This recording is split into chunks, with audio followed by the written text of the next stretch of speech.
4వ అధ్యాయం నుండి దేవుని వాక్యాన్ని ధ్యానం చేసుకుందాం.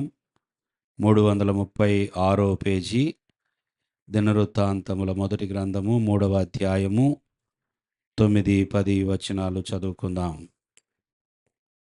ఉపపత్నుల వలన కలిగిన దినవృత్తాంతాల గ్రంథము మొదటి గ్రంథము 4వ అధ్యాయము 9, 10 వచనములు. యబ్బేజు తన సహోదరుల కంటే ఘనము పొందినవాడై ఉండెను. వేదన పడి ఇతని కంటినని అతని తల్లి అతనికి యబ్బేజు అని పేరు పెట్టెను. యబ్బేజు ఇశ్రాయేలుల దేవుని గూర్చి మొరపెట్టి, నీవు నన్ను నిశ్చయముగా ఆశీర్వదించి నా సరిహద్దును విశాలపరచి నీ చెయ్యి నాకు తోడుగా ఉండ దయచేసి నాకు కీడు రాకుండా దానిలో నుండి నన్ను తప్పించుము అని ప్రార్థింపగా దేవుడు అతడు మనవి చేసిన దానిని అతనికి దయచేసెను. దేవునికి స్తోత్రం.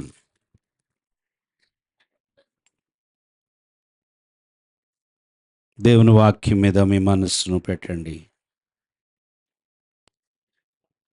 యబ్బేజు ప్రార్థన చెప్పండి. ప్రార్థన చేయటానికి మనందరము ఈ రాత్రి వచ్చి ఉన్నాం. మనము చేసే ప్రార్థనను దేవుడు వ్రాసుకుంటాడు. చెప్పట్లేదు.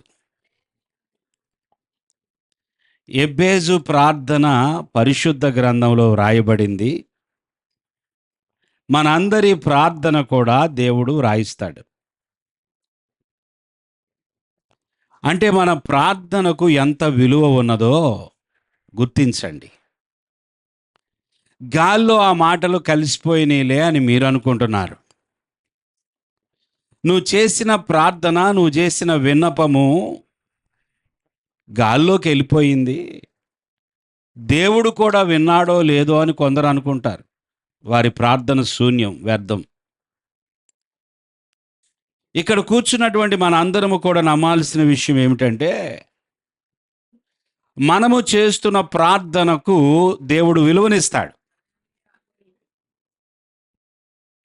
మన ప్రార్థన ఎంత విలువ గలదో యబ్బేజు చేసిన ప్రార్థనను చదువుతున్నప్పుడు మనకు అర్థం అవ్వాలి. దేవుడు ప్రార్థనను వ్రాయించి పెట్టాడు. యబ్బేజు ప్రార్థనను అంటే ఆయన బిడ్డలు పెట్టే మొరలన్నీ ఆయన హృదయములో ఉంటాయి, ఆయన చెవులకు వినబడుతుంది. అంత మాత్రమే కాదు, జ్ఞాపకార్థముగా అవి వ్రాయబడతాయి. నమ్మొచ్చు ఈ మాట. యబ్బేజు ప్రార్థన దేవుడు ఏం చేశాడంట? ఆలకించి, అంతేనా? కేవలం ఆలకించాడు, అంతేనా?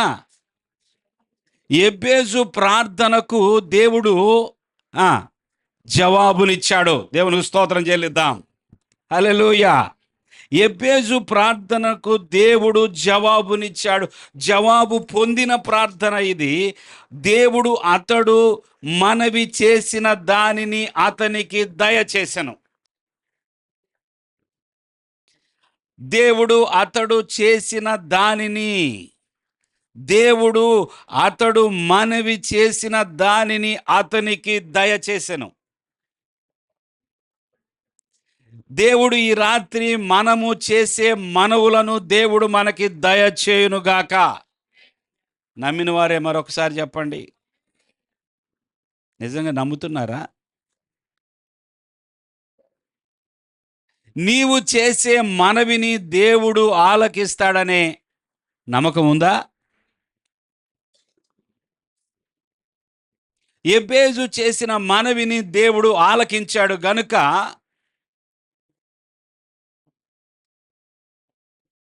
దేవుడు మన మనవిని కూడా ఆలకిస్తాడు. ఆలకించడమే కాదు, మన మనవికి జవాబునిస్తాడు. హల్లెలూయా. ప్రియులారా, దేవుడు ఈ రాత్రి మనల్ని పిలుస్తున్నాడు. రండి, మీ మనవులేంటో నాకు చెప్పండి. రండి, మీ విన్నపాలేంటో నాకు తెలియచేయండి. రండి, మీ దుఃఖం ఏమిటో నాతో పంచుకోండి, మీ మీ యొక్క సంతోషం ఏమన్నా ఉంటే అది కూడా నాతో పంచుకోండి, నేను సిద్ధంగా ఉన్నాను. హల్లెలూయా. నేనైతే ఈ రాత్రి నమ్ముతున్నాను, నేను చేసే మనవిని దేవుడు నాకు దయచేయబోతున్నాడు. హల్లెలూయా. దేవుడు పక్షపాతి కాడు. దేవుడు దేవుని యొక్క మాటను వినేవారందరినీ దేవుడు తన దృష్టిలో ఉంచుకున్నాడు. ఆయన మాటలను మనము వినే బిడలమైతే, ఆయన మాటకు చెవియొగ్గే వారమైతే, ఆయన మాట ప్రకారము గైకొనే వారమైతే, ఆయనకు మనము చేసినవి ఆయన కూడా మన పట్ల చేస్తాడు. ప్రియులారా, ఎబ్బేజు ఆయన తల్లి ఆ పేరు పెట్టిందంట. ఎవరు ఆ పేరు పెట్టింది? తల్లి ఎబ్బేజు అని పేరు పెట్టింది. ఇతడు యూదా గోత్రికుడు. ఇశ్రాయేలీల్లో 12 గోత్రాలలో యూదా గోత్రములో నుండి వచ్చినటువంటి వ్యక్తిగా మనము కొన్ని ఆధారాలను బట్టి నమ్మవచ్చు. ఈ యూదా గోత్రికుడైనటువంటి ఎబ్బేజుకి ఆ పేరు యొక్క అర్థం ఏమిటంటే వేదన. ఏంటి ఆ పేరు? కొన్ని పేర్లు మనము తలుచుకోవడానికి ఇష్టపడము, కొన్ని పేర్లు చెప్పుకోవడానికి ఇష్టపడము, కొన్ని పేర్లు పలకడానికి ఇష్టపడము. ఎందుకంటే దాని వెనక ఏదో ఒక బ్యాక్గ్రౌండ్ ఉంటుంది. దాని వెనక ఆ పేరా, అసలు ఆ మనిషిని నేను తలుచుకోవడం నాకు ఇష్టం లేదు, అసలు ఆ పేరు పిలవడం కూడా నాకు ఇష్టం లేదు, ఆ పేరు ఎత్తొద్దు అంటారు. ఏమంటారు? ఆ పేరు మాత్రం ఎత్తొద్దు, వాడి పేరు ఎత్తొద్దు అసలు. ఏ ఆ పేరు వేదన కలిగించి ఉంటుంది. ఆ పేరు కలిగిన వ్యక్తి బాధ పెట్టుంటాడు, ఆ పేరు కలిగిన వ్యక్తి ఉంటాడు, ఆ పేరు కలిగిన వ్యక్తి నష్టం చేసి ఉంటాడు, ఆ పేరు కలిగిన వ్యక్తి నిన్ను పూర్తిగా అవమానం చేసి ఉంటాడు. అందుకే ఆ పేరు ఎత్తొద్దు. ఏమెత్తద్దు? ఆ పేరు ఎత్తద్దు, నాకు ఇష్టం లేదు. అంటే కొన్ని ఇష్టపడే పేర్లు ఉన్నాయి, కొన్ని ఇష్టపడని పేర్లు ఉన్నాయి. మరి నీ పేరుని ఎవరైనా ఇష్టపడుతున్నారో లేదా నీ పేరంటే ఎవరైనా ద్వేషిస్తున్నారో నాకు తెలియదు. ఈ రాత్రి ఇక్కడ కూర్చున్న ప్రతి ఒక్కరికి పేర్లు ఉన్నాయి. ఉన్నాయా లేవా? లేవు చెప్పండి, పేరు పెడతాను. ఉన్నాయా పేర్లు? మీ పేరు పలకడము కొందరు ఇష్టపడట్లేదేమో. ఎబ్బేజు అనే పేరు ఎందుకు పెట్టిన ఆ తల్లి అంటే, ఎబ్బేజు అనగా వేదన. అతన్ని కనేటప్పుడు ఆమె ఎంతో వేదన పడింది. ప్రతి తల్లి కూడా ప్రసవించేటప్పుడు వేదన పడటం సహజమే, కానీ ఇది ఒక ప్రత్యేకమైన వేదనగా మనం గుర్తించవచ్చు. ఎందుకో ఈ బిడ్డ పుట్టేటప్పుడు మాత్రము ఆ తల్లికి కలిగిన వేదన తను జీర్ణించుకోలేకపోయింది, మర్చిపోలేకపోయింది. అందుకే పేరు కూడా వేదనని పెట్టేసింది. ఎట్ట పుట్టిందో బాబోయ్, ఈ పిల్ల పుట్టిన దగ్గర నుంచి వేదన. ఎట్లా పుట్టారో కానీ వీడు పుట్టిన దగ్గర నుంచి మాకు శోధన అంటారా? అనరా? అప్పుడు దాకా బాగానే ఉన్నామండి, ఇదిగో వీడు పుట్టాడు. అప్పుడు దాకా పరిస్థితులన్నీ బాగా, ఇదిగో ఈయన పుట్టింది. దేవుని స్తోత్రం. ఈరోజు కూడా పుట్టినరోజు చేసుకుంటున్నారు ఒకళ్ళు. వేదన, తల్లికి వేదన. కొంతమంది బిడ్డలు పుట్టినప్పుడు కొంతమందిని బట్టి, వారి జీవితాన్ని బట్టి, లేదా వారు అసలు పుట్టుకతోనే ఒక అపశృతి. ప్రియులారా, ఎబ్బేజు వేదన పుత్రుడు, నొప్పి నొప్పి కలిగించాడు, వేదన కలిగించాడు అనే అర్థము మనకిక్కడ కనబడుతోంది. అయితే ఈ యొక్క శాపము లేకపోతే ఈ వేదన అనే అపనింద అతడి జీవితంలో అలాగే కొనసాగిందా లేదా అనేది మనకు కావాలి. దేవుని స్తోత్రం చెల్లించాడు. ఆ నింద అలాగే ఉండిపోయిందా? ఎబ్బేజు మీద ఉన్నటువంటి వేదన అనే నింద, అవమానము అలాగే ఉండిపోయిందా? ఆ శాపము అలాగే ఉండిపోయిందా? శాపమును దీవెనగా మార్చగలే దేవుణ్ణి పట్టుకుంటే, చప్పలు కొట్టండి, శాపమును మార్చివేయగలిగిన, శాపమును ఆశీర్వాదముగా తిప్పగలిగినటువంటి ఆ దేవుణ్ణి పట్టుకుంటే ఏమైద్దో ఎబ్బేజే ఈ రాత్రి మనతో మాట్లాడుతున్నాడు. నిజమే, నా తల్లికి నేను వేదన కలిగించాను, నిజమే నేను వేదన పుత్రుడే, కానీ ఆ వేదన నా జీవితంలో కొనసాగలేదు, నా పరిస్థితి అంతా మారిపోయింది. నేనేమయ్యానో తెలుసా? ఎబ్బేజుగా లేడు. హల్లెలూయా. ఎబ్బేజుగా తన జీవితాన్ని కొనసాగించలేదు. ఎబ్బేజు జీవితంలో ఊహించని గొప్ప మార్పు కలిగింది. అద్భుతం కదా. మన మీద ఉన్నది కూడా తొలగిపోవును గాక, ప్రతి శాపము కొట్టివేయబడును గాక.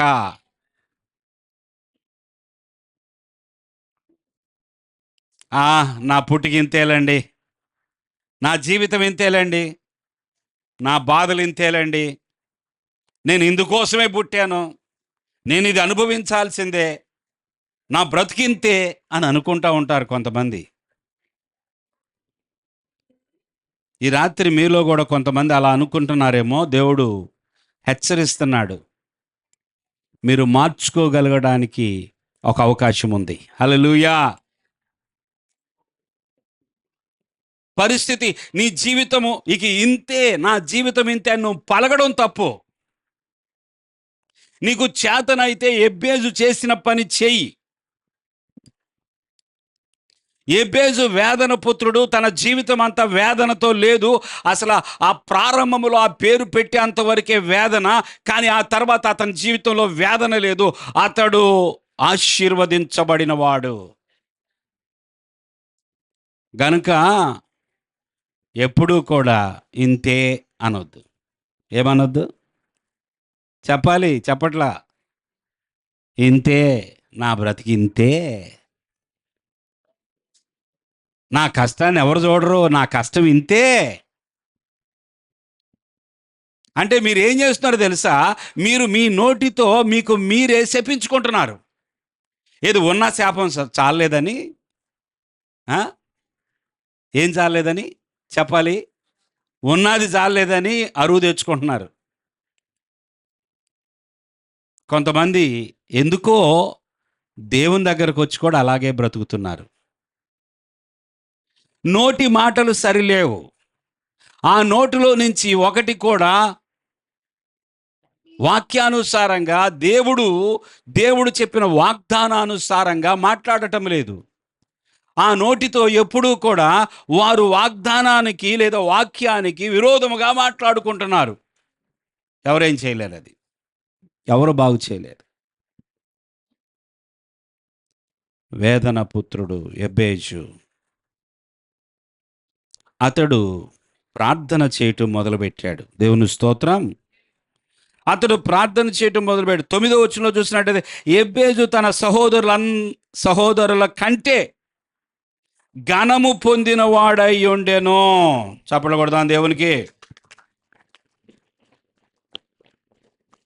చూసారా, మారిపోయిందా లేదా? ఎబ్బేజు అంటే వేదన, కానీ ఇప్పుడు ఎబ్బేజు యొక్క బ్యాక్గ్రౌండ్ చెప్పమంటే, ఎబ్బేజు ఎవరు అంటే తన సహోదరుల కంటే,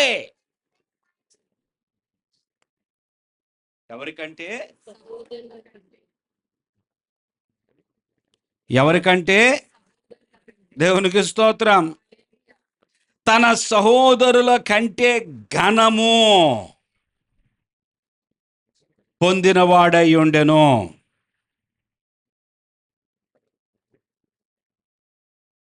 ఈజ్ ఆనర్డ్, ఘనత వచ్చింది ఆయనకి. దేవుని స్తోత్రం. ఘనపరచబడ్డాడు. అతడు ఇతరుల కంటే ఘనపరచబడ్డాడు. అతడు సహోదరుల కంటే ఘనపరచబడ్డాడు. ఎబ్బేజు గురించి మాట్లాడేటప్పుడు మనము కేవలము ఎబ్బేజు గురించి ఆలోచించొద్దు. ఎబ్బేజుని ఎందుకు దేవుడు ఉదాహరణగా పెడతాడంటే, ఎబ్బేజు లాంటి సిచ్యువేషన్ నీకున్నా కూడా నీవు కూడా ఘనతలోకి వెళ్ళడానికి అవకాశం ఉందనే దేవుడు మాట్లాడతాడు. హల్లెలూయా. ఉద్దేశం లేకుండా ఏ సందర్భం రాయబడలేదు. ఎబ్బేజు తన సహోదరుల కంటే ఘనత పొందుకున్నాడు. ఆనర్. ఎప్పుడు మనల్ని ఆనర్ చేస్తారు చెప్పండి? ఇతరులు మనకి శాలువ ఎప్పుడు కప్పుతారు? మనకి దండ ఎప్పుడు వేస్తారు? ఫస్ట్ ర్యాంకు రావాలి, అంతేనా? లేదా టాప్ ప్లేస్లో ఉండాలి. ఇంకా ఏదైనా నలుగురికి మంచి చేసిన వాళ్ళము, మేలు చేసిన వాళ్ళమై ఉండాలి. ఏదైనా ఒక విషయంలో ఒక గొప్ప పని చేస్తే అప్పుడు మనల్ని ఏం చేస్తారు? అవార్డు ఇస్తారు, ఆనర్ చేస్తారు. ఏంటి? మెడలో వేయటం అంటే గోల్డ్ మెడల్ అంటారు. ఆ మెడల్, ఈ మెడల్ ఎందుకు వేస్తున్నారు? ఆనరింగ్. ఆటల్లో బాగా ఆడితే రన్నింగ్లో చెప్పండి, ఫస్ట్ ప్లేస్ వస్తే ఆనర్, ఘనత. చదువులో, ఉద్యోగములో, మన స్వభావములో, మన జీవితం ప్రయాణములో మనం చేసే గొప్ప పనులకు మనకేమొచ్చిందో తెలుసా? ఘనత వస్తుంది. దేవుని స్తోత్రం చెల్లించండి. ఏమొస్తుంది? ఘనత వస్తుంది. కొంతమందిని ఘనపరచడం, అధికారులను ఘనపరచాలి కదా, గౌరవించాలి. ఆత్మీయులను లేదా సేవకులను, బోధించేవారిని, ఆత్మీయ విషయాలు చెప్పేవారిని రెట్టింపు ఘనతకు యోగ్యులుగా ఎంచండి. ఎలాగంట? మరి మీరు ఎప్పుడన్నా నన్ను గనపరిచారా? లేనిపోయింది. ఆ ఉద్దేశంతో చెప్పట్లా, మీకు సబ్జెక్ట్ అర్థం అవ్వాలని చెప్తున్నా. మీ మాట ద్వారా గనపరిచి చాలు మీరు కదా. గనపరచడం అంటే కొంతమంది కేవలం శాలువలు తీసుకొచ్చి, ఏ దైవజనుడిని అయినా రెట్టింపు ఘనతకు యోగ్యులుగా ఎంచండి వాళ్ళని. దేవుని స్తోత్రం. ఘనత అనేది రావడము, అది కొనలేము. ఘనత అనేది అది దాని అంతటికి అదే రావాలి. హల్లెలూయా. ఘనతను నన్ను ఘనపరచండి, మీకు నేను డబ్బులు ఇస్తాను, నన్ను ఘనపరచండి, మీకు అది చేస్తాను, నన్ను ఘనపరచండి అని ఘనపరుచుకునే వాళ్ళు వేరే. ఎబ్బేజు తన సహోదరులందరికంటే ఘనత పొందుకున్నాడు, ఘనపరచబడ్డాడు. ఎందుకంటే తన జీవితం అలాగుంది. హల్లెలూయా. మన జీవితము, మన యొక్క స్వభావము, మన యొక్క క్యారెక్టర్ను బట్టి మనకి దేవుడు ఘనతనిస్తాడు. ఎంతమంది ఉన్నా కూడా వారందరిలో నుంచి పైకి లేపుతాడు. హల్లెలూయా. దేవుడు ఘనపరచాలి అని అనుకున్నప్పుడు చివరివాడా, మొదటివాడా, మధ్యలో వాడా అని చూడడం. చూస్తాడా? దేవుడు ఘనపరచాలి అని అనుకున్నప్పుడు వీడు చిన్నవాడా, పెద్దవాడా అని చూస్తాడా? వీడు చిన్నవాడైతే ఏంటి, వీడు 3 సంవత్సరాలు అయితే ఏంటి, ఇప్పుడే పాలు విడిచి మందిరానికి వచ్చాడు, వీడు బొడ్డవాడు, వీడు 4-5 ఏళ్ళు మాత్రమే అని చెప్పి అనుకోడు. ఆ చిన్నవాడితోనే, ఆ బాలుడితోనే మాట్లాడతాడు. దేవుడు ఘనపరుస్తాడు. హల్లెలూయా. దేవుడు ఘనపరుస్తాడు నిన్ను. నువ్వేదో తలబండిపోయి నువ్వు పెద్ద వ్యక్తి అయితే కాదు. దేవుడు ఘనపరచాలి అనుకున్నప్పుడు చిన్నవారైనా పెద్దవారైనా, చిన్నవాడైన సమూయేలుతో దేవుడు మాట్లాడాడు, బాలుడైనటువంటి సమూయేలుతో మాట్లాడాడు. మరి యవన కాలంలోనే బాల్య దశలో ఉండగానే దావీదును బలపరిచాడు.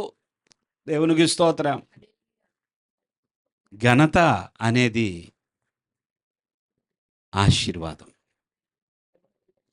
ఈ వేదన అనే పేరు కలిగినటువంటి వ్యక్తి ఘనపరచబడ్డాడంట తన యొక్క సహోదరులందరికంటే. దేవునికి స్తోత్రం. అది ఎంతో అద్భుతం. తన సహోదరుల కంటే ఘనము. చూడండి, స్కూల్ నుంచి మీకు ఫోన్ వచ్చింది. అసలు తల్లిదండ్రులకి ఇక బట్టలు ఆగవు. ఏమని వచ్చింది ఫోను? మీ అబ్బాయి సాధించాడు, రండి, స్కూల్ ప్రోగ్రాంలో మీ అబ్బాయికి ఒక పెద్ద అవార్డు ఇవ్వబోతున్నామంటే ఇక అసలు అవసరమైతే ప్రార్థన, ఎంత ఉపవాస ప్రార్థన అయినా ఎగ్గొట్టి వెళ్ళిపోతారు ఇక అంతే. సంతోషం. మా అబ్బాయికి ఏమొచ్చింది? అవార్డు వచ్చింది. ఇంకా ఫోటోల మీద ఫోటోలు తీసుకొని 10 మందికి ఫోన్ చేసి, మీకు తెలుసా మా అబ్బాయికి ఘనత ఘనత వచ్చింది అలా చెప్పరు, కానీ అదే దాని అర్థం. అనేక మంది స్టూడెంట్స్లో, 40 మంది విద్యార్థుల్లో, 100 మందిలో మా వాడికి ఫస్ట్ ప్రైజ్ వచ్చింది. దేవునికి స్తోత్రం. హల్లెలూయా. అంటే మిగతా వారి కంటే, గమనించండి, ఆల్ ఇండియా ర్యాంక్ అని ఉంటుంది. విన్నారు కదా? ఏంటది? ఆల్ ఇండియా ర్యాంక్ 50 వచ్చినా వాడిని పైకెత్తుతారు. ఎందుకని?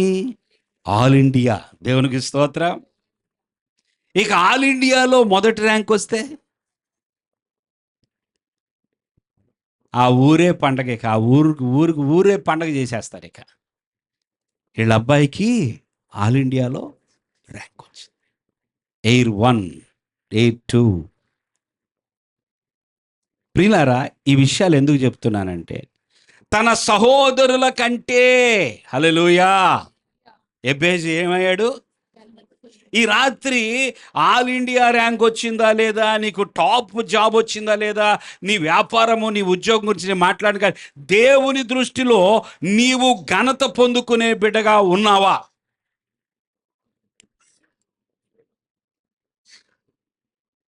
అడుగుదామా దేవుణ్ణి, ప్రభువా, ఎలాగైనా నీ దృష్టిలో నేను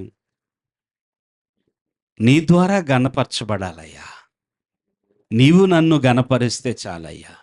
ఎబ్బేజుకి ఆ స్థానం దేవుడిచ్చాడు.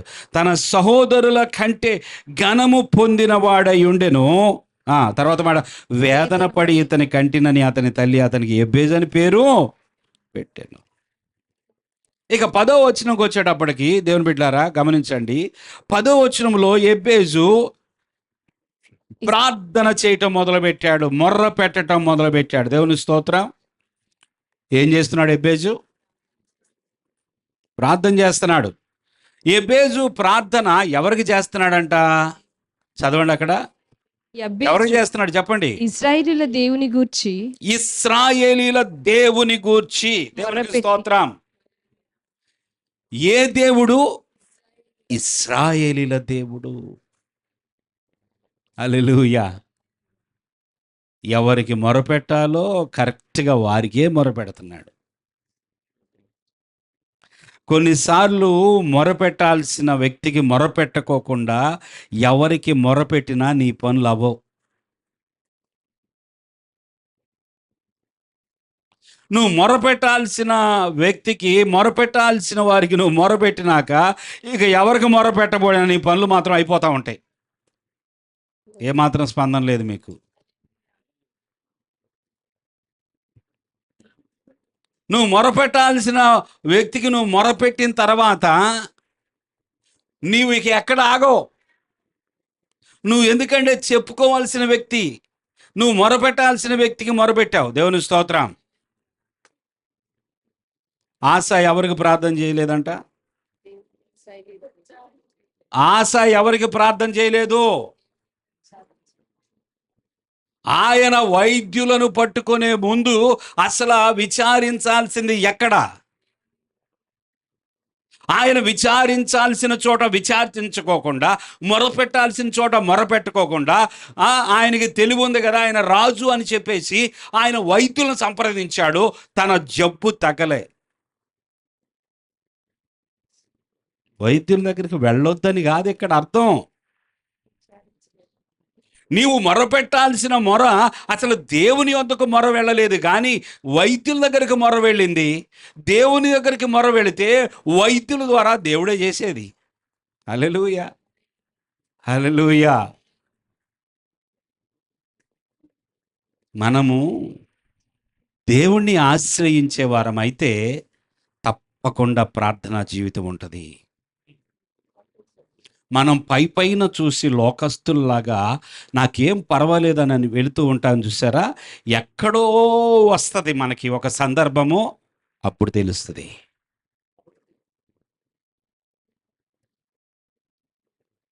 ఎక్కడో వస్తుంది.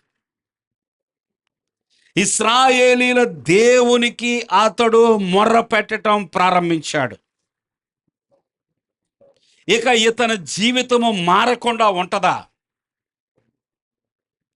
ఆ మొరను బట్టే ఇతడి జీవితం మీద ఉన్న శాపము కొట్టివేయబడింది. ఇతని మీదకి ఆశీర్వాదము రావడానికి కారణం ఇతనికి దేవునికి మధ్య ఉన్న సంబంధం. హల్లెలూయా. ఎన్ని కనెక్షన్స్ ఉన్నా అసలైన కనెక్షన్ లేకపోతే నీళ్లు రావు. దేవునికి స్తోత్రం. నాకు వాళ్ళు తెలుసు, వీళ్ళు తెలుసు, వాళ్ళు తెలుసు, వీళ్ళు తెలుసు, మనకి ఎన్ని కనెక్షన్స్ ఉన్నా అసలు దేవునితో కనెక్షన్ లేనప్పుడు ఆశీర్వాదం రాదు.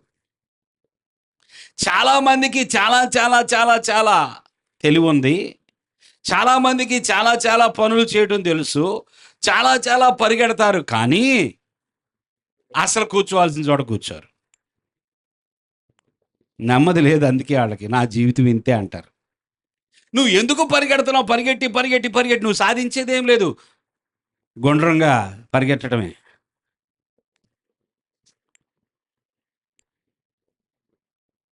మనము దేవుని సన్నిధిలో ఉండకోకుండా, మనము దేవునికి మొరపెట్టుకోకుండా, మనము దేవునికి విన్నవించుకోకుండా, మనం ఏదేదో ఏదేదో మారుతాంట.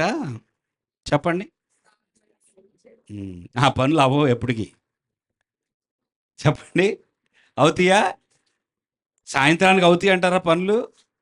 అవ్వవా? ఆ మరుసటి రోజుకి అవుతాయా పనులు? మార్త పనులు అవ్వవాయి, అవి కొనసాగుతూనే ఉంటాయి. మరియా ప్రభు పాదాల దగ్గరకు వచ్చి కూర్చుంది. దేవునికి స్తోత్రం. మనము అనేక సార్లు పరిగెడుతున్నాం కానీ ప్రార్థన చేయట్లా. చెప్పండి, పరిగెడుతున్నాం కానీ ప్రార్థన చేయట్లేదు అని చెప్పండి. మనస్ఫూర్తిగా చెప్పండి, ఒప్పుకుంటా. పరిగెడుతున్నాం పరిగెడుతున్నాం కానీ ఏం చేయట్లేదు మనం.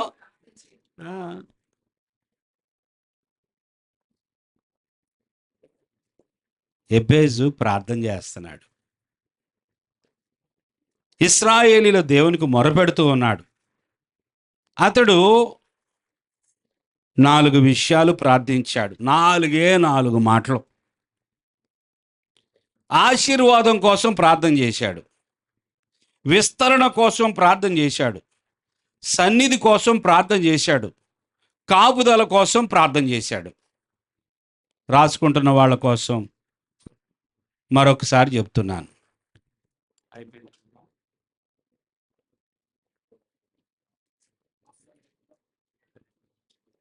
దేవుని స్తోత్రం. ఎబేజు ప్రార్థన చేశాడు, ఆశీర్వాదం కోసం ప్రార్థన చేశాడు, విస్తరణ కోసం ప్రార్థన చేశాడు, సన్నిధి కోసం ప్రార్థన చేశాడు, కాపుదల కోసం ప్రార్థన చేశాడు. ఇప్పుడు మీరు చెప్పండి.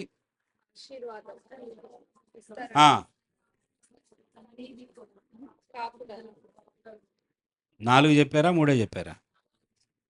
దేవుని స్తోత్రం. చూడండి, ఎబేజు ప్రార్థన. నీవు నన్ను నిశ్చయముగా ఆశీర్వదించి. దేవునికి స్తోత్రం. ఏం చేయాలంట దేవుడిని? మీరు ఎప్పుడన్నా అడిగారు అలాగా? అడగలేదా? కొంతమంది అడగలేదు అంటున్నారు. సరే పర్లేదు, ఈ రాత్రి అని అడగండి.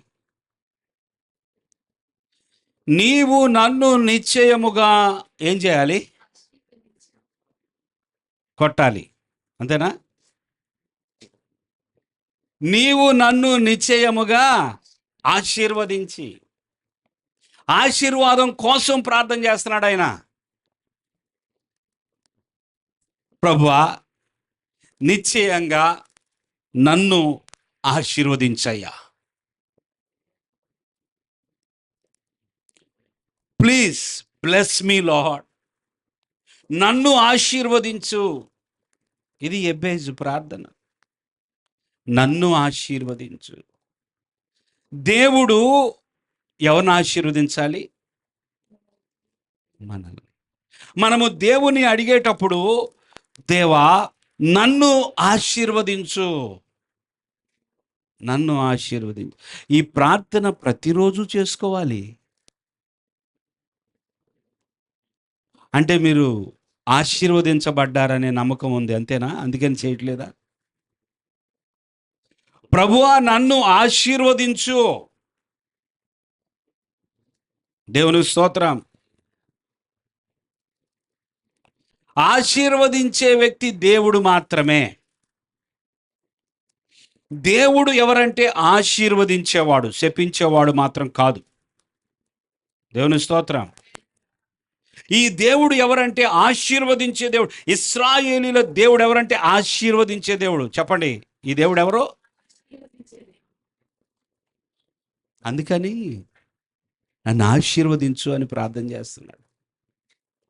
నువ్వే కదా ఆశీర్వదించేవాడు, ఇంకెవరు లేరుగా. నాకు తెలుసు ఆశీర్వాదం రావాలంటే అది నీ యొద్ద నుండే రావాలి, కనుక నన్ను ఆశీర్వదించు అని ప్రార్థన చేస్తున్నాడు. మీరు తప్పకుండా మీకోసం నన్ను ఆశీర్వదించని ప్రార్థన చేసుకోవాలి. దేవుని స్తోత్రం. దేవుడే నన్ను ఆశీర్వదించాలనే ఆ ఆశ, ఆ విశ్వాసము మనలో ఉండాలి. దేవుడే నన్ను ఆశీర్వదించాలి. Bless me my lord. Hallelujah. బాగా బ్లెస్ మీ మై లార్డ్, నన్ను ఆశీర్వదించు. దీవెనని పేరు పెట్టుకోవడం కాదు, నన్ను దీవించు అని ప్రార్థన చేయాలి. ఆమెన్. నన్ను దీవించు నాయనా, నన్ను దీవించు, నన్ను ఆశీర్వదించు ప్రభువా అని చెప్పి మనము అడగాల దేవుణ్ణి. ఎబేజు ప్రార్థన చేస్తున్నాడు అలాగా. నన్ను ఆశీర్వదించు తండ్రి. చూడండి, ఆశీర్వాదం అనగానే మన మనస్సు వెంటనే దీని మీదకి వెళ్ళిపోద్ది. ఆశీర్వాదాన్ని మనము దీనితో లెక్క పెట్టకూడదు. ఆశీర్వాదం అంటే కేవలం డబ్బులుంటేనే ఆశీర్వాదం అని అనుకోకూడదు. డబ్బులుంటే ఆశీర్వదించబడినట్టు, డబ్బు లేకపోతే ఆశీర్వాదం లేదు, కాదు కాదు కాదు.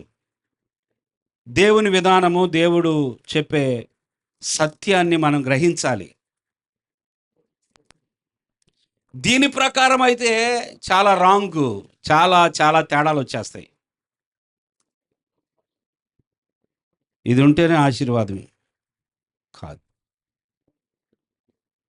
గ్రహించండి. ఒక ఉన్నతమైన, ఒక అద్భుతమైన, ఒక పెద్ద ఇల్లు, హల్లెలూయా, నువ్వు కట్టించుకోవచ్చు.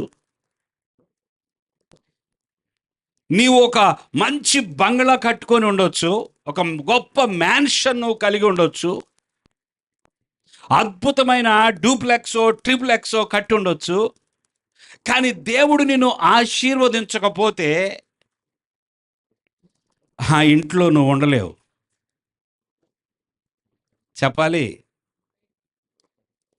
నీకున్న మ్యాన్షను నిజమే, ఎవరికి లేదు, నీ వారికి లేదు, నీ బంధువులకి స్నేహితులకి ఎవరికి లేదు. కానీ నువ్వు అటువంటి ఇల్లు కలిగి ఉన్నప్పటికీ దేవుడు నిన్ను ఆశీర్వదించకపోతే నీవు ఆ ఇంట్లో ఉండలేవు.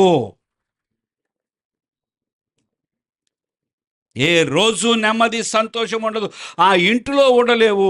మరలా సొంత ఇల్లు ఆ విధంగా కట్టుకొని కూడా పోయి అద్దెకు ఉండాల్సి వస్తుంది.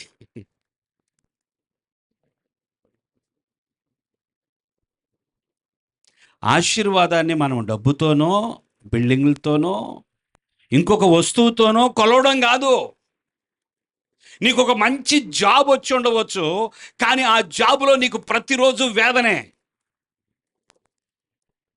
ఆ జాబులో ప్రతిరోజు దుఃఖమే నీకు. ఆ జాబు చేస్తుండగా ప్రతిరోజు నీకు శ్రమే. కానీ దేవుడు నిన్ను ఆశీర్వదించుంటే నీ జాబులో నీవు పర్వాలేదు, ఈ జాబ్ నాకు నచ్చింది, నేను చేయగలుగుతున్నాను. దేవునికి స్తోత్రం. దేవుని ఆశీర్వాదం నీ మీద ఉండాలి.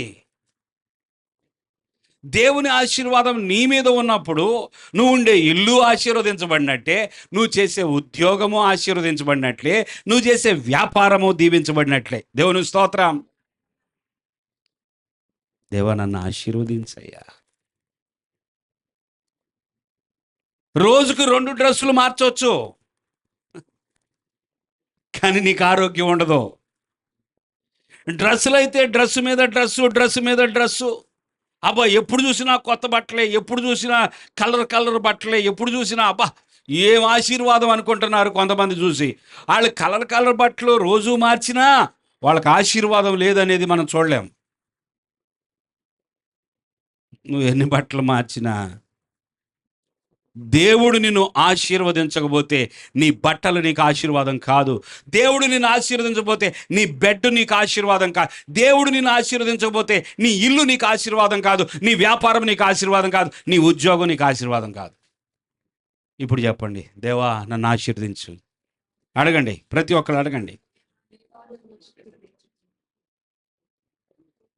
దేవుని స్తోత్రం. ఎబ్బేజు అడుగుతున్నాడు,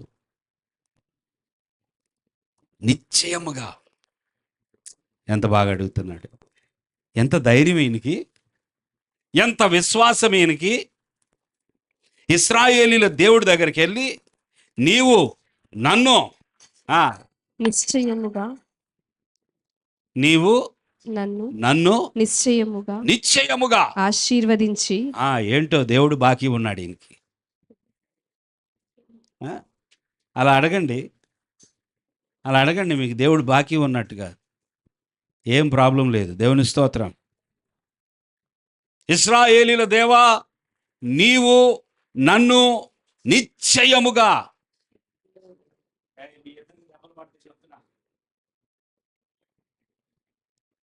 ఇశ్రాయేలీల దేవా, నీవు నన్ను ఎలా ఆశీర్వదించాలంట?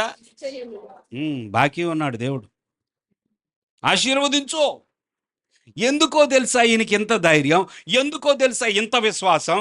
దేవుడు ఆశీర్వదించే దేవుడు అని ఆయనకి తెలుసు. ఆదికాండం 1:28 ఏముంది చెప్పండి? దేవుడు నరులను చేసిన తర్వాత ఆయన ఏం చేశాడంట? చదవండి. దేవుడు ఆయా జాతుల ప్రకారము దేవుడు వారిని ఆశీర్వదించి, దేవుడు వారిని ఆశీర్వదించి. ఆఖరిగా సృష్టించబడిన వాళ్ళు ఎవరో తెలుసా? ఈ సృష్టిలో మనిషి. But not least, last but not least. దేవుడు చేసిన సృష్టి ఎన్ని రోజులు? 6 రోజులు. 5 రోజులు చేసిన సృష్టి అంతా అయిపోయిన తర్వాత ఆఖరి రోజు 6వ రోజు ఎవరిని చేశాడు దేవుడు? మనిషిని చేశాడు. అంటే మనిషి అంటే పెద్ద ఆయనకి ఇష్టం లేదు కదా? లేదా? ఇష్టం లేదా? మరి ఎందుకు లాస్ట్ చేశాడు మరి ఆయన? ఆలోచించారు ఎప్పుడన్నా? ఎందుకని దేవుడు 6 రోజుల సృష్టిలో 6వ దినాన దేవుడు మనిషిని చేశాడు? మొదటి రోజు ఫస్ట్ ప్లేస్ ఇవ్వచ్చుగా, ఫస్టే మానవుడిని సృజించి.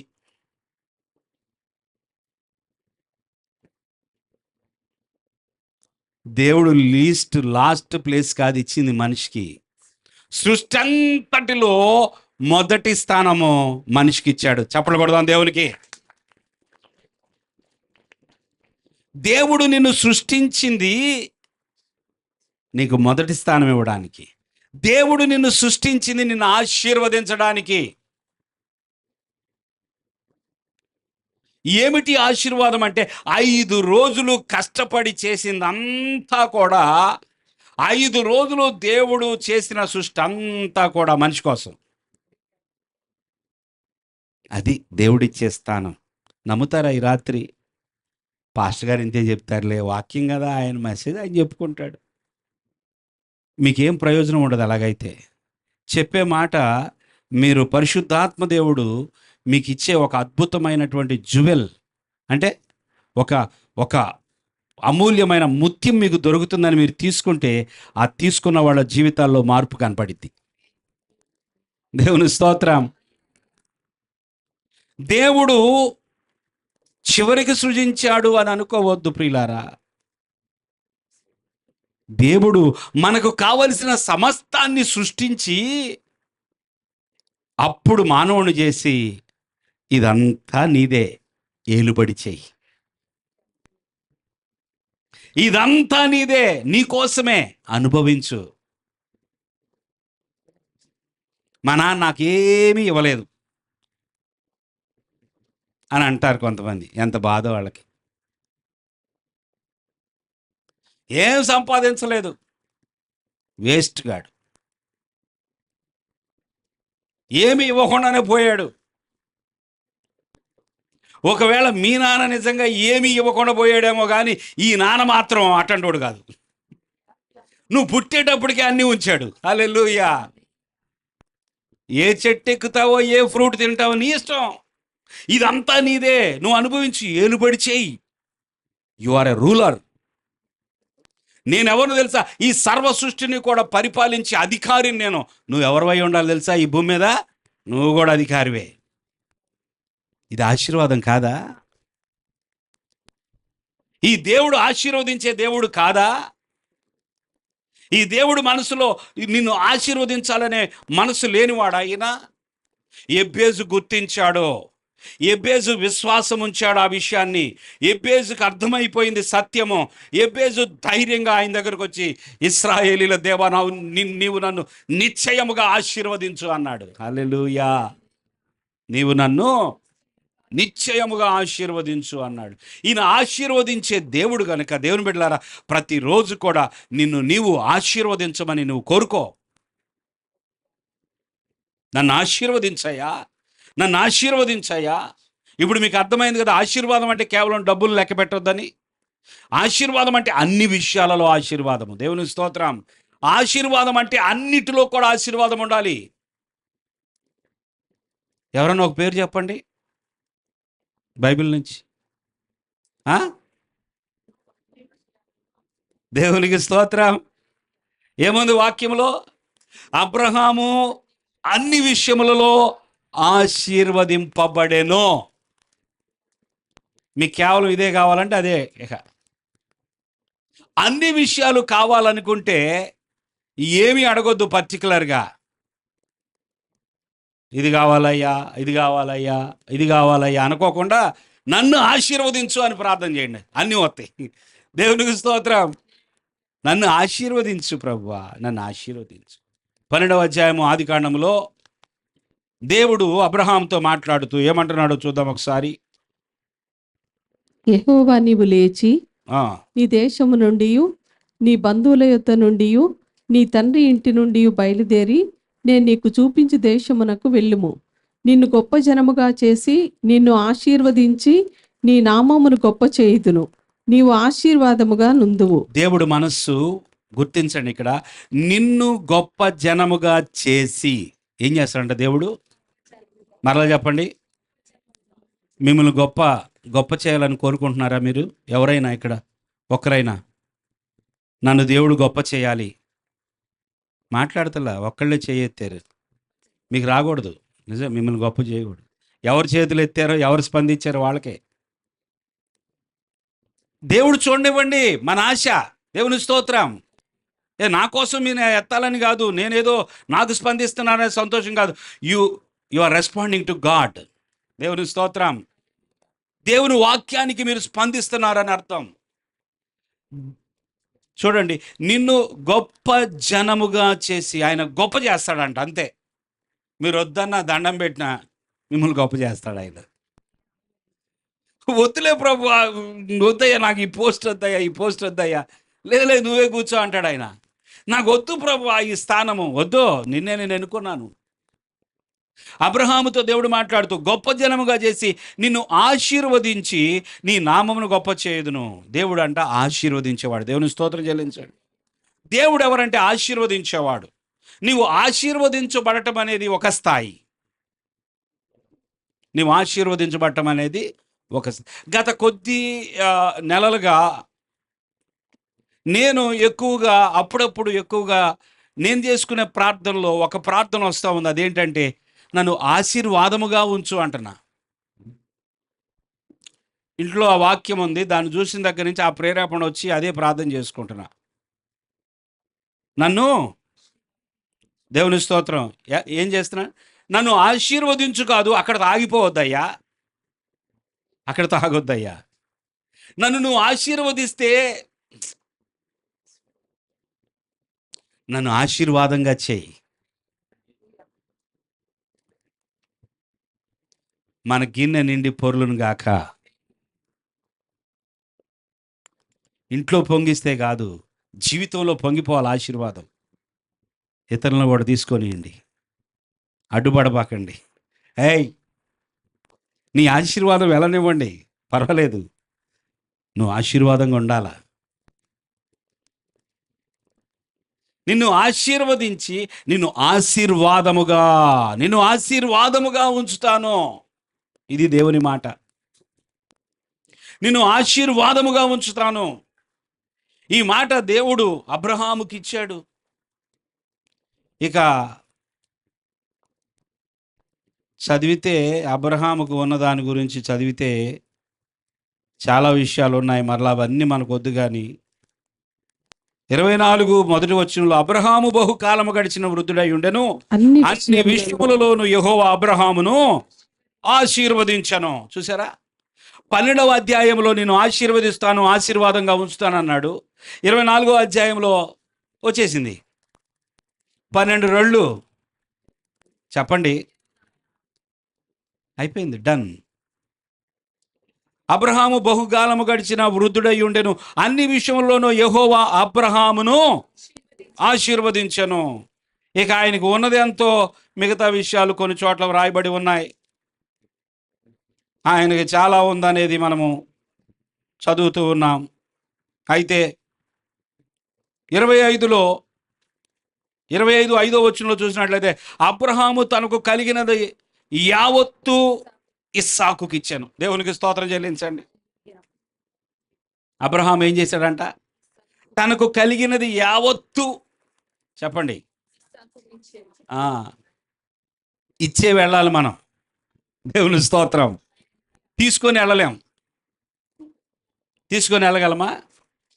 దేవుడు మిమ్మల్ని ఆశీర్వదిస్తాడు. దేవుడు మిమ్మల్ని ఆశీర్వదించిన తర్వాత మీకు కలిగిన ఆశీర్వాదం అంతా కూడా మీరు ఇచ్చి వెళ్తారు. దేవునికి స్తోత్రం. అబ్రహాం అలా చేశాడు. తనకు కలిగినది యావత్తు మొత్తం ఇచ్చేశాడు. సరే, ఇప్పుడంటే కొంచెం ప్రాక్టికల్ ప్రాబ్లమ్స్ ఉన్నాయి, అవన్నీ నేను ఇప్పుడు మాట్లాడను. మీకు బాగా తెలుసు. మరీ మొత్తం నా కొడుకు కదా, నా కూతురు కదా, నా బంగారు కూతురు కదా అని మొత్తం రాస్తే చివరికి అది వేరే సమస్య. ప్రియులారా, ఎబ్బేజు ప్రార్థన చేస్తున్నాడు. నిశ్చయముగా ఏం చేయాలంటే అయ్యింది, ఆశీర్వదించమంటున్నాడు. మనము దేవుని ద్వారా ఆశీర్వదించబడితే కొన్ని గుర్తులు కలుగుతాయి. ఏంటో తెలుసా? మొన్న ఈ మధ్య ఒక దేవుని దాసుడు నేను కలిసి మరొక సేవకుని గురించి మాట్లాడుకుంటూ ఉన్నాం. నా కళ్ళారా నేను అన్నీ చూసిన వ్యక్తిగా, లేదా ఇద్దరం చూసిన వ్యక్తులుగా, ఒక వ్యక్తి గురించి, తోటి సహోదరుడు గురించి, దైవజనుడు గురించి మాట్లాడుతూ మేము చెప్పుకున్న మాట ఏమిటంటే, దేవుని యొక్క ఆశీర్వాదము అంటే అభిషేకము లేదా పిలుపు, అవన్నిటిని లోపల పెడితే, దాచిపెడితే, అన్నిటిని బట్టి మొత్తం మీద దేవుని యొక్క ఆశీర్వాదము అతని మీద ఉన్నది అని మాట్లాడుకున్నాం. ఏమున్నది? దేవుడు అతన్ని ఆశీర్వదించాడు అని అనడానికి మేము ఏదో ఒక కారణాన్ని బట్టి మాట్లాడుకోలేదు, ఏదో 1-2 విషయాలను చూసి దానిని బట్టి మాట్లాడలేదు. ఆ మాట, దేవుడు అతనికి తోడుగా ఉన్నాడు, దేవుడే అతన్ని ఆశీర్వదించాడు, దేవుడే అతన్ని గొప్ప చేశాడు. దేవుని స్తోత్రం. నిజమే, దేవుడే చేయాలి గొప్ప. అంటే ఆ గొప్పతనం కోసం మనం బ్రతకటం అనేది అది వేరొక విషయం. అయితే అసలు దేవుడు గొప్ప చేస్తాడనే విషయం మొదట నమ్మాలి. దేవుని స్తోత్రం. దేవుడు గొప్ప చేస్తాడు, దేవుడు ఆశీర్వదిస్తాడు. మేము అనుకున్నది ఏంటో తెలుసా? అతన్ని నిజంగా కేవలం దేవుడే బ్రదర్, కేవలం దేవుడే బ్రదర్, ఇది మనుషులకు సాధ్యం కాదు అని అనుకున్నాం. ఎందుకని అలా అనుకోవాల్సి వచ్చిందంటే, అతడు ఏది చేసినా సక్సెస్ అవుతుంది. దానిలో కొన్ని తప్పులున్నా కూడా సక్సెస్ అవుతుంది. జాగ్రత్తగా ఈ మాటలు అర్థం చేసుకోవడానికి ప్రయత్నం చేయండి. ముగించేస్తాను నేను. 4 విషయాలు చెప్పాలిగా, ఇంకా మనం మొదటి దాంట్లో ఉన్నాం. అతడు ఏం చేసినా కూడా సఫలమవుతుంది. ఈ మాట మీకు అనగానే ఏం గుర్తొచ్చింది? అతడు చేయునదంతయు సఫలమగును. దేవుని స్తోత్రం చేయండి. దేవుడు నిన్ను ఆశీర్వదించాడనటానికి ఒక గుర్తు, చాలా గుర్తులోనే ఒక గుర్తు, నువ్వు చేసేదంతా సఫలమవుతుంది. అంటే లోకంలో చెప్పుకున్నట్లుగా అతడు పట్టుకున్నదంతా బంగారం అవుతుంది అంటారు కదా. దాని అర్థం నిజంగా బంగారం అయిపోద్దని కాదు. అతడు ఏమి తలపెట్టినా, ఈరోజు నేను ఇక్కడి నుంచి బాంబే వెళ్ళాలనుకుంటున్నాను, నేను ఖచ్చితంగా ఫ్లైట్లో వెళ్ళాలనుకుంటున్నాను అంటే నిజంగానే కరెక్ట్గా లాస్ట్ టికెట్ అయినా దొరికిద్ది నీకు, అంతే. ఒరే ఈరోజే బుక్ చేసావా? అసలు నేను మొన్నే చూసినప్పుడు టికెట్లు లేవుగా, నీకెలాగా ఈరోజు టికెట్ దొరికిందంట. నేను దొరికిందయ్యా, ఇప్పుడే బుక్ చేసింది, చూడు నా టైం చూడంట. కారణం ఏంటి? నీవు కరెక్ట్గా వెళ్ళాలనుకున్నావు, ఇప్పటికిప్పుడే టికెట్ బుక్ చేస్తే నీకు మాత్రం ఆ టికెట్ దొరికింది. ఎప్పుడో వారం క్రితం ఎదురు చూసిన వాడికి టికెట్ లేదు. దీన్ని ఏమంటాం మనం? అదే అనాల. ఏంటి, బాంబే వెళ్ళాలనుకున్నాడు, అప్పటికప్పుడు టికెట్ దొరికింది, భలేగుందే. ఏదో చిన్న వ్యాపారం ప్రారంభించాలన్నాడు, మొన్న ప్రారంభించాడో లేదో అది డబల్ అయిపోయింది. హల్లెలూయా. ఇంతకుముందు ఎప్పుడో ప్రారంభించారు కొంతమంది, వాళ్ళు ఇంకా కింద మీద పడతా అసలు ఈ వ్యాపారాన్ని క్లోజ్ చేసేద్దాం అనుకుంటున్నారు. ఇతడేమో నిన్నగాక మొన్న ఎక్కడో అసలు సింపుల్గా ప్రారంభించి అది డబుల్ అయిపోయింది. ఏంటిది? ఇల్లు కట్టాలనుకున్నాడు, కట్టేశాడు. ఉద్యోగం కోసం ఉద్యోగం వచ్చేసింది. గుర్తు ఏంటో తెలుసా? అతడు చేయునదంతయు సఫలమగును. దేవుడు నిన్ను ఆశీర్వదించాలని నువ్వు కోరుకుంటే, దేవుడు నిన్ను ఆశీర్వదించాలని ప్రార్థన చేస్తే, నువ్వు చేసేదంతా సఫలము. నువ్వు ఆశీర్వదించబడిన బిడ్డవని, దేవుని ద్వారా ఆశీర్వదించబడిన వారు అనటానికి గుర్తు ఏంటో తెలుసా? వారికి అన్ని అనుకూలంగానే జరుగుతాయి. విపరీతంగా మబ్బులు పట్టినాయి. అమ్మో నేను వెళ్ళలేనేమో, ఇక ఈ మబ్బులు, ఈ గాలి, ఈ వానకి అయిపోయింది, నేను వెళ్ళలేమో అనుకుని కూడా ఆ ప్రయాణం మొదలు పెడితే వర్షం లేదు. దేవుని స్తోత్రం. నేను ఎక్కడ వెళ్తాను, అయిపోయిందిరే. ఏంటి? అతనికి అనుకూలం అయిపోతుంది పరిస్థితులు కూడా. సో గుర్తేంటో తెలుసా? గమనించండి, ఇది నేర్చుకుందాం. గొప్ప దైవజనుడు చెప్పిన మాట, మనుష్యులు ఆకర్షించబడతారు, పరిస్థితులు ఆకర్షించబడతాయి, అవకాశాలు ఆకర్షించబడతాయి.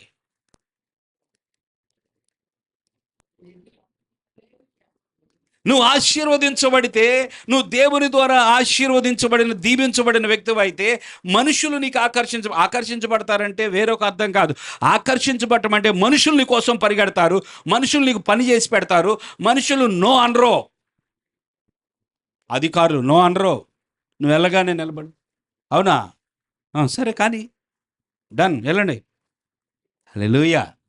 మనుషులు నీకు ఆకర్షించబడతారు, పరిస్థితులు, వాతావరణం కానీ ఏ పరిస్థితులైనా, పరిస్థితులన్నీ ఆకర్షించబడతాయి, నీకు అనుకూలంగా పనిచేస్తాయి. గాలి వచ్చింది, గాలి ఆగిపోయిద్ది. వర్షం వస్తుంది, వర్షం ఆగిపోతుంది. నీ కోసం అవి పనిచేస్తున్నాయా? పనిచేస్తాయి. నువ్వు దీవించబడినప్పుడు, నువ్వు ఆశీర్వదించబడినప్పుడు, దేవుడు నిన్ను ఆశీర్వదించినప్పుడు పరిస్థితులన్నీ కూడా నిన్ను ఆకర్షిస్తాయి. ఆపర్చునిటీస్ అంటే అవకాశాలు. అవకాశం వస్తే బాగుండు, అవకాశం వస్తే బాగుండు, అవకాశం వస్తే బాగుండు. అవకాశము నిన్ను వెతుకుతూ వచ్చింది. అది దేవుని ఆశీర్వాదం. హల్లెలూయా. అవకాశం నిన్ను వెతుక్కుంటూ వచ్చింది. ఎంత ప్రయత్నం చేసినా కూడా ఆ అవకాశం దొరకని వాళ్ళు ఉంటారు. నువ్వు ప్రయత్నం చేస్తే మాత్రం అది సక్సెస్ అయింది. ఇవన్నీ గుర్తులు దేవుని బిడ్డలారా, ఇవన్నీ గుర్తులు. దేవా, నువ్వు నన్ను నిశ్చయముగా ఆశీర్వదించు. నువ్వు ఆశీర్వదించు ప్రభువా, నువ్వు ఆశీర్వదించు ప్రభువా. నీ ఆశీర్వాదం కావాలి. ఎబ్బేజు ప్రార్థన చేస్తూ ఉన్నాడు, దేవుని అడుగుతూ ఉన్నాడు, ప్రభు ఆశీర్వదించయ్యా, ప్రభు ఆశీర్వదించయ్యా, నన్ను ఆశీర్వదించు.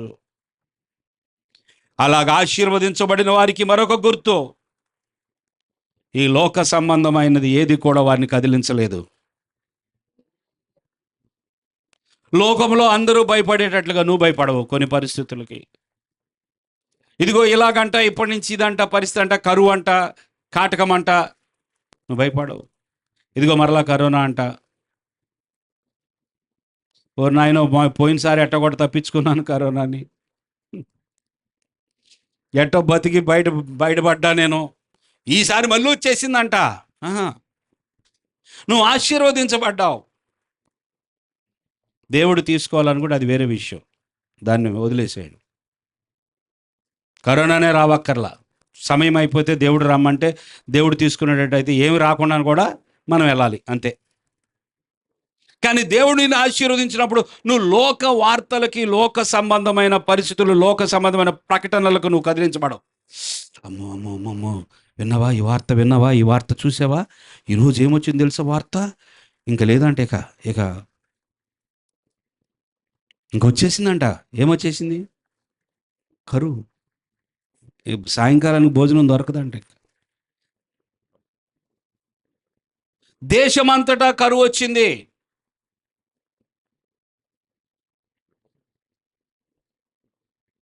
ఒక విధవరాలు, తన ఇంట్లో కూడా అంతా అయిపోయింది. కానీ ఆ విధవరాలను వెతుక్కుంటూ ఒక దైవజనుడు వెళ్తున్నాడు. ఆమె ఆశీర్వదించబడిన బిడ్డ.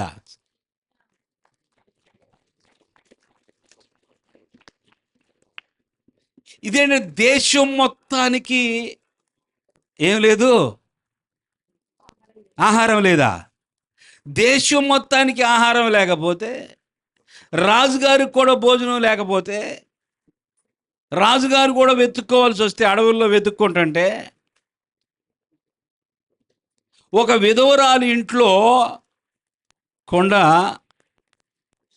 ఖాళీ అవదా? అది కాదు ఆశీర్వాదం. దేవుని స్తోత్రం. మనం ఎందుకు భయపడుతున్నామంటే, మనల్ని దేవుడు ఆశీర్వదించాడనేది మనకి తెలియాలి. అసలు ఆశీర్వదించాడో లేదో తెలియాలి. ఆ ఆశీర్వాదము కోసం మనం ప్రార్థన చేయాలి. మనము ఆశీర్వదించబడితే అలాగ ఆశీర్వదించబడాలని కోరుకోవాలి. ప్రభువా, అలా ఆశీర్వదించయ్యా. నిన్ను దేవుడు ఆశీర్వదించినప్పుడు అందరూ చప్పట్లు కొడతారు కదా.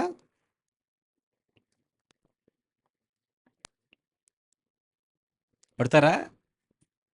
ఏడుస్తారు. కొందరే నీ ఆశీర్వాదాన్ని చూసి సంతోషించేవాళ్ళు. అమ్మో, వీడేంటి రోజు రోజుకి ఏడుస్తారు. ఏడ్చటమే కాదు, అసూయ పట్టమే కాదు, నీవు ఆశీర్వదించబడినప్పుడు మరొకటి జరిగిద్ది. శత్రువు వస్తాడు నీ దగ్గరికి.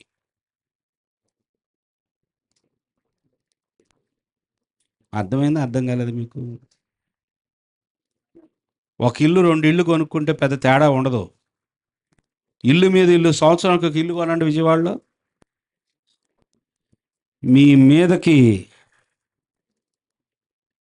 అవునా కాదా? మీరు ఆశీర్వదించబడేటప్పుడు శత్రువు డబ్బు పెరిగే కొద్దీ సమస్య అని వింటున్నారు ఈ మాట ఎప్పుడైనా? పెరిగే కొద్దీ నీకు సమస్యలే పెరుగుతాయి. దాన్ని కాపాడుకోవడం కోసం నువ్వు ఎన్నెన్నో చిందులు వేయాలి.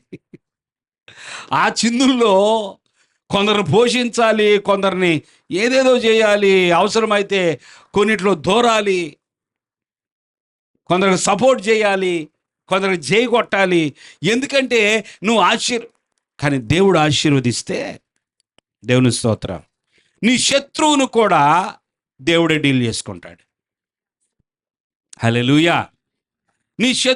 నువ్వు ఆశీర్వదించబడినప్పుడు, నువ్వు దీవించబడినప్పుడు, మామూలు కారు కొనలేదే, ఈ యాక్సిడెంట్ అయితే బాగుండు, ఒకడు మంచి కారు దేవుడు ఆశీర్వదించాడని ఒక మంచి కారు కొనుక్కొని వెళ్తుంటే అందరూ సంతోషపడరు. ఈ కారు సాయంకాలానికి ఉన్నారు, శత్రువు ఉన్నాడు. కానీ దేవుడు ఏం చేస్తాడు తెలుసా? నీ కారుకి కనీసం గీత కూడా పడదు. ఎందుకంటే ఆశీర్వదించింది దేవుడు కదా. నువ్వేదో అడ్డదారులు తొక్కి నానా తప్పుడు పనులని చేసి ఆశీర్వాదం తెచ్చుకున్నా లేదు ఏదన్నా, అది వేరు, ఆ విషయాలు వేరు. కానీ ఆశీర్వదించింది దేవుడైతే అబ్రహాము అన్ని విషయాల్లో ఆశీర్వదించబడెను. దాన్ని ఎవరు మార్చలేకపోయారు. అబ్రహాము ఆశీర్వదించబడిన అన్న విషయాన్ని ఎవరూ మార్చలేకపోయారు.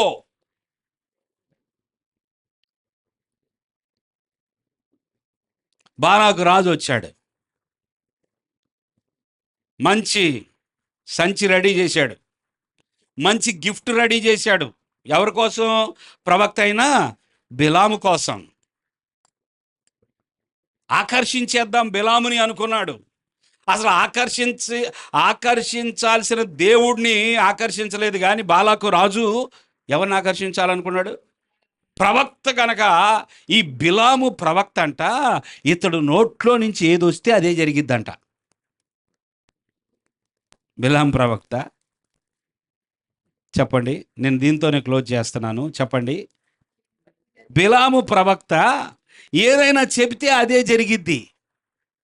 ఆయన ప్రవక్త కదా, అందుకని ఆయన తీసుకొచ్చాడు. రాను బాబోయ్ అన్నా కూడా వదిలిపెట్టలేదు. ఈ వెళ్ళినటువంటి దాసులు పదే పదే ఆయన మరలా అడగటం ఆయన మనసు కూడా రెండు రకాలుగా ఉంది. ఎందుకంటే వస్తుంది కదా కొన్నిసార్లు, అంతే కదా. చాలామంది ఏదైనా వచ్చేది ఉంటే ఎందుకు పోగొట్టుకోవాలి? ఓ పెద్ద ఆయనకి ఇప్పుడు చాలా పెద్ద విమానం గిఫ్ట్గా ఇస్తున్నారు ఒకళ్ళు. అది తీసుకుంటాడా లేదా అని ప్రపంచం అంతా ఎదురు చూస్తాం. ఈ వార్త మీకు తెలియదు అనుకుంటలేండి. అది తీసుకుంటే తప్పు అంట వాళ్ళ దేశం ప్రకారం. ఇప్పుడు ఈయనేమంటాడంటే, నేను వాళ్ళు పిచ్చోన్నా అంత మంచి గిఫ్ట్ వద్దంటానికి, నాకేమన్నా వెర్రుందా, నేను తీసుకుంటానని ఆయన అంటున్నాడు. వాళ్ళ దేశంలోనేమో ఆయన ప్రెసిడెంట్గా ఉన్నాడు కనుక ఇంకొక దేశం నుండి అలాంటి గిఫ్ట్ పర్సనల్గా తీసుకోకూడదని ఒక రూల్ ఉందంట. మొన్న ఒక వార్త చూస్తున్నది, ఎవరో కాదు, ట్రంప్ గారి గురించి. పెద్ద గిఫ్ట్. ఏంటి విమానం అంటే చిన్న గిఫ్టా? అది మామూలు విమానం కాదు, ఖతార్ వాళ్ళు ఇస్తున్నారు. సాధారణమైన విమానం కాదు. ఇక విమానం అంటేనే ఎన్నో కోట్లు, అంటే ఇక సాధారణమైన విమానం కాదు అది. అంత గిఫ్ట్ తీసుకోవాలా వద్దా? ఇప్పుడు బిలాము పరిస్థితి ఏంటి? బాలాకు రాజు మంచి ఆఫరు. ఇప్పుడు ఇంతకీ బిలాము ఏం చేయాలంట? అక్కడికి వెళ్ళి ఇశ్రాయేలీని చూస్తా ఒక కొండ మీద నిలబడి ఇశ్రాయేలీని శపించాలి. ఏం చేయాలా? శపించాలి. ఏముంది, శపించేద్దామని చెప్పి బయలుదేరాడు. పాప ముందు కాదు అనుకున్నాడు, అయినా మరలా ఆశపడ్డాడు. దేవుడు వీనికి పాఠం నేర్పించాలని చెప్పి, ప్రవక్త అయితే ఏంటి, ఎవరైతే ఏంటి, దేవుడు ఒక పాఠం నేర్పించాడు. ఇక అక్కడికి వెళ్ళి నిలబడి శపించు అని అంటే, బహుశా బాలాకు రాజు ఎట్ట చూస్తూ ఉండేవాడు తెలుసా? ఎట్ట చూస్తూ ఉండొచ్చు? ఇదిగో శపిస్తున్నాడు, ఇక అయిపోయింది, ఇక వాళ్ళు నాశనం అయిపోతారు ఇశ్రాయేలీలు. ఈయన ఆశీర్వదిస్తున్నాడు. ఒరే బాబు, నీకు దండం పెడతాను ఆయన, నీకు డబ్బులు ఇచ్చింది, నీకు డబ్బులు ఇస్తానంది, నీకు ఏం కావాలంటే అది ఇస్తున్నాను కదా, నిన్ను తీసుకొచ్చింది ఎందుకంటే శపించమని. నువ్వేం చేస్తున్నావు? ఆశీర్వదిస్తున్నావు. దేవుడు ఆశీర్వదిస్తే ఇలాగుంటది.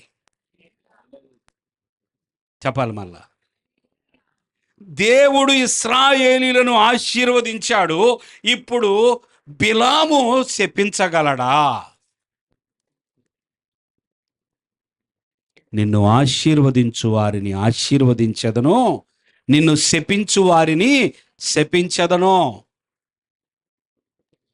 నేను దీవించిన ప్రజలను నువ్వు శపించడానికి బయలుదేరతావా? ఒక పెద్ద కత్తిచ్చి పంపించాడు. ఎవరిని? దూతని. అయిపోయేది బిలాం పని. దేవుడు కనికరించి, నేను చెప్పినట్టుగా చేయిపో. బాలాకు చెప్పినట్టుగా. వాళ్ళెవరు? ఆశీర్వదించబడిన ప్రజలు. హల్లెలూయా. వాళ్ళెవరు? ఇక్కడ కూర్చున్న మీరెవరు? నిజమా? నిజమేనా? దేవునికి స్తోత్రం. దేవుని చేత ఆశీర్వదించబడిన ప్రజలను శపించితే, ఒకవేళ బిలాము శపించిన ఆ శాపము పని చెయ్యదు. బిలాముకు అంత ధైర్యం రాలా. ఎందుకు వచ్చిన పని ఇది? బాబు బాలాకు రాజా, నువ్వు ఏమైనా చెయ్యయ్యా, నువ్వు నాకు ఏమైనా ఇవ్వు, నేను మాత్రం నువ్వు చెప్పిన ఆ ప్రజల్ని శపించలేను. ఆ విధంగా ఇక్కడ ప్రతి ఒక్కరిని దేవుడు ఆశీర్వదించును గాక. ఈ మాటలు విని నమ్ముచున్న ప్రతి బిడ్డను దేవుడు ఆ విధముగా ఆశీర్వదించును గాక. నీ ఆశీర్వాదము దేవుని వద్ద నుండి మాత్రమే వచ్చును గాక. గుర్తులు ఇవే ప్రియులారా. కొన్ని గుర్తులు చేయున్నది సఫలమైపోతుంది. మనుషులు ఆకర్షించబడతారు, పరిస్థితులన్నీ ఆకర్షించబడతాయి, అవకాశాలన్నీ వస్తాయి. ఆమేన్. అవకాశాలు వస్తాయి. తర్వాత నిన్నెవరైనా శపించడానికి ప్రయత్నం చేసినా శాపం నీ మీద పనిచేయదు. కాలేరుగా అంటే వాడు కాలిరిగిపోయింది కానీ నీ కాలేరగదు. అంతే.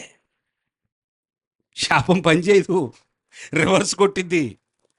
నీకు మందు పెట్టాలా, మత్తు పెట్టాలి, లేదు నిన్ను ఏదో చేసేయాలా, నీ మీద మంత్రం వేసేసేయాలా, నీకు ఎప్పుడు తలనొప్పి రావాలా, నీ జుట్టు ఊడిపోవాలా, ఏం పని చేయవు.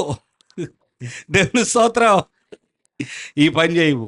ఎందుకంటే నువ్వు ఆశీర్వదించబడ్డావు కనుక నిన్ను శపించగలిగిన వారు ఎవరు లేరు. ఈ రాత్రి ఎబేజు చేసిన నాలుగు మాటల్లో మొట్టమొదటిది, నిశ్చయముగా నీవు నన్ను ఆశీర్వదించు ప్రభువా అని ప్రభువుని అడుగుదామా? ఆశీర్వాదము కోసం అతడు ప్రార్థన చేశాడు, విస్తరణ కోసం ప్రార్థన చేశాడు, సన్నిధి కోసం ప్రార్థన చేశాడు, కాపుదల కోసం ప్రార్థన చేశాడు. ఆ మిగతా 3 విషయాలు మరొకసారి మాట్లాడుకుందాం ఈ రాత్రి. నిశ్చయముగా నన్ను ఆశీర్వదించు, నిశ్చయముగా నా కుమారుని ఆశీర్వదించు, నిశ్చయముగా నా సంఘమును ఆశీర్వదించు ప్రభువా, నా తోటి సహోదరులను నిశ్చయముగా ఆశీర్వదించు ప్రభువా. ఎబేజు మొరపెట్టినప్పుడు దేవుడు అతని మనవి అతన్ని దయచేశాడు. హల్లెలూయా, హల్లెలూయా, హల్లెలూయా. మనం ప్రార్థనలోకి వెళ్ళటానికి ముందుగా